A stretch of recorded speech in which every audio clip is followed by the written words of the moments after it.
Olá pessoal, Ah, meu nome é Gregory Franco Boeira, professor da Universidade Católica de Pelotas. A gente vai estar conversando hoje sobre restauração de resina composta em dentes posteriores, as chamadas classe 1, onde não há envolvimento das paredes proximais. Bom, a classe 1, ela pode ter duas causas, né? Uma causa chamada causa primária, ou seja, a cárie lá, naquela área de macroalescência, então o sulco, a fóssula lá, então você tem o desenvolvimento dessa lesão classe 1.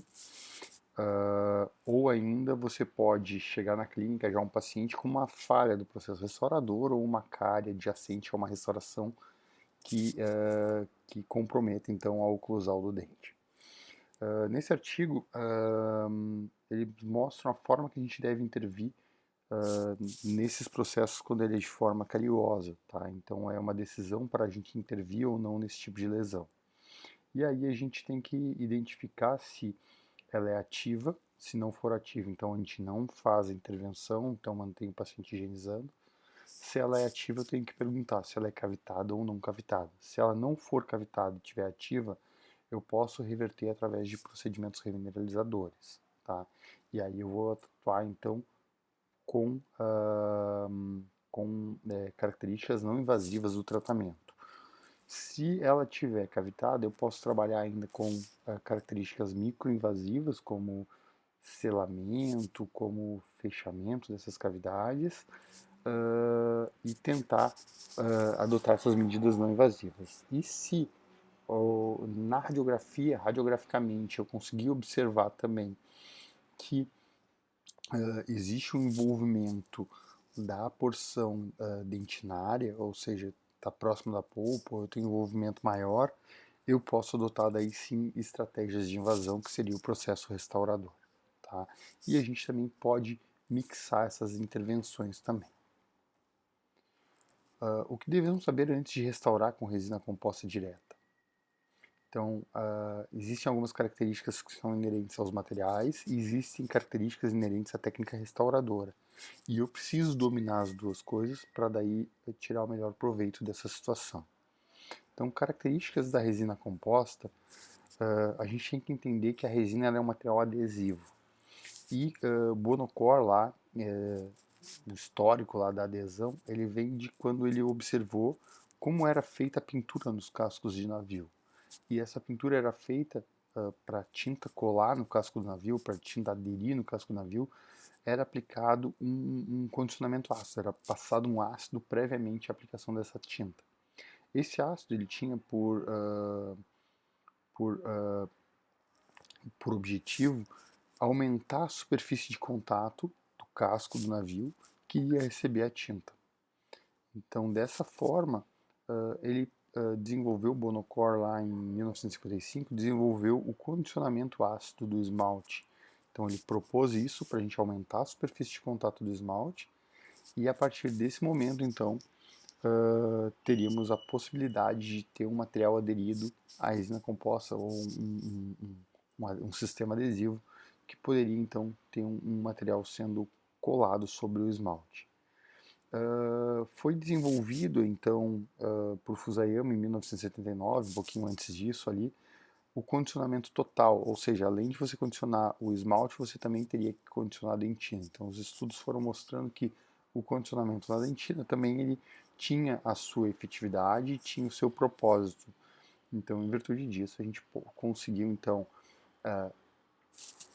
a partir do condicionamento ácido dentina, expor fibras colágenas, das quais então a gente conseguiria então a impregnação dessas fibras colágenas pelos sistemas adesivos.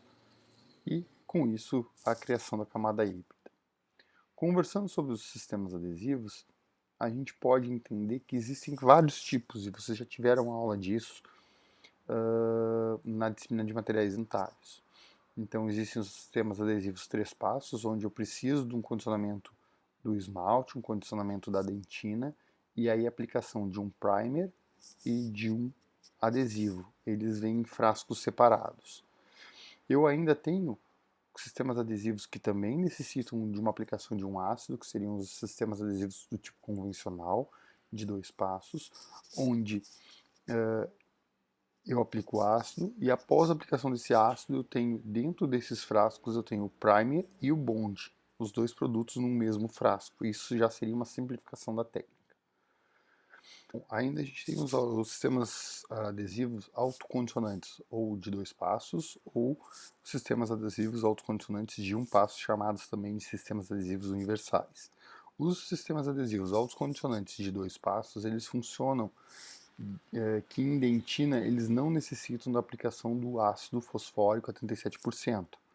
Então, o próprio primer, ele já é um componente, já tem uma característica ácida, um ácido mais fraco, que faz então esse condicionamento. Então, um primer que tem uma característica ácida, ele mesmo vai condicionar aquela dentina e você vai aplicar um bond em um segundo passo, onde você vai ter então a incorporação daquela lama dentinária que antes no sistema convencional, onde você aplica o ácido, você remove aquela smear layer, agora não, agora você está incorporando essa smear layer ao seu sistema adesivo, tá?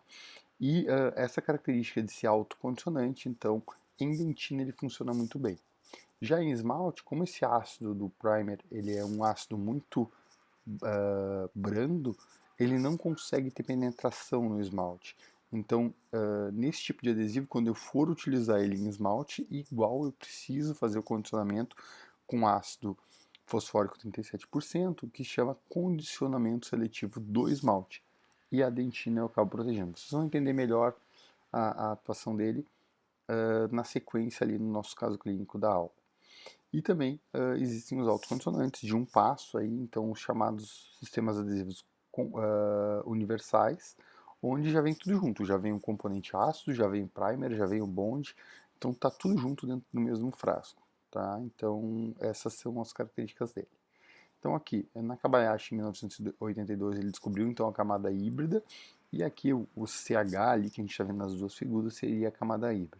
No sistema de condicionamento ácido prévio, eu normalmente utilizo ácido em dentina quando eu tiver uma cavidade rasa ou média.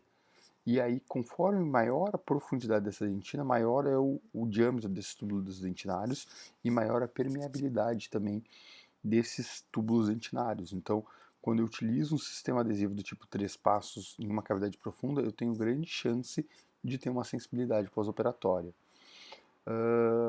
Já quando eu utilizo um autocondicionante, que é o uso da direita, ele, por exemplo, o Clearfield SE, ele vai ter como é um ácido mais brando e ele incorpora a smear layer, eu não tenho uma sensibilidade pós-operatória tão grande, mesmo quando ele é utilizado então em dentina profunda. Então eu tenho que saber qual ácido eu devo escolher, aliás, desculpa, qual sistema adesivo que eu devo escolher de aplicar ou não o ácido em dentina principalmente. Em esmalte sempre vai ter que aplicar o ácido, mas em dentina, em virtude da profundidade da minha cavidade e da sensibilidade que eu posso gerar no pós-operatório para o meu paciente. Como escolher a minha resina composta? Tá? As resinas compostas hoje, ela deve ter uma boa estética, eu devo pensar como eu vou manipular e qual é a complexidade também do sistema que eu estou utilizando, qual é a complexidade das cores, qual é a complexidade de todo o sistema cromático dessas resinas e até a complexidade de uso delas. Então, eu tenho que determinar qual é a região que eu vou utilizar, se é anterior, se é posterior, qual é a característica que eu quero dar, se é uma maior estética ou uma menor estética, em virtude, então, dessas escolhas da resina. Existem vários tipos, também já estudaram isso em materiais dentários, existem as macro, micro, as híbridas, as nanoparticuladas, as submicrométricas, as microparticuladas. Então, existe uma intensidade, uma grande gama de resinas, e cada uma dessas resinas elas vão ter as suas características, tá? Uma das características fundamentais das resinas seria a esculpibilidade. A esculpibilidade, por exemplo, ali, ó, eu tô vendo uma resina da Melogen, que ela meio que cola na espátula, ela é uma resina mais colenta. Já a da Filtek Z350, ela é uma resina mais durinha, que quando tu bate nela, ela se acomoda e fica na posição, ela acaba não não extravasando para dentro da cavidade. E já a HRI, embora seja uma das resinas mais estéticas do mundo, ela cola muito na espátula, ela acaba não ficando muito na posição, ela dá uma escoada, ela dá uma trabalhada naquela posição de trabalho. Então, assim, a gente tem que entender qual é a resina que a gente está utilizando, qual é a característica, e para isso a gente precisa manipular esses materiais, aprender realmente a dar o tapinha na resina, a trabalhar com essas resinas, para daí a gente poder ter a melhor escolha do material em termos de esculpibilidade. Ainda falando sobre essas questões do macro, do micro, do híbrido, da nanoparticulada, a gente tem que entender que isso vai dar uma característica de esculpibilidade. Ao mesmo tempo, por exemplo, você também vai ter uma resistência à fratura, se você trabalhar então com resinas macro ou resinas híbridas, né? Você vai ter uma resistência muito maior do que se você trabalhar com uma micro híbrida. Se você trabalhar com uma resina macro ou híbrida, você também vai ter uma maior resistência ao desgaste, porque as partículas são maiores, ela é uma resina mais dura. Em compensação, você vai ter dificuldade no polimento dela, em virtude desse tamanho de partículas, enquanto as microhíbridas, as nanohíbridas, as submicrométricas, você vai ter um polimento muito superior. Então você tem que entender também qual é a região que você deve utilizar e de que forma que você deve proceder essa escolha.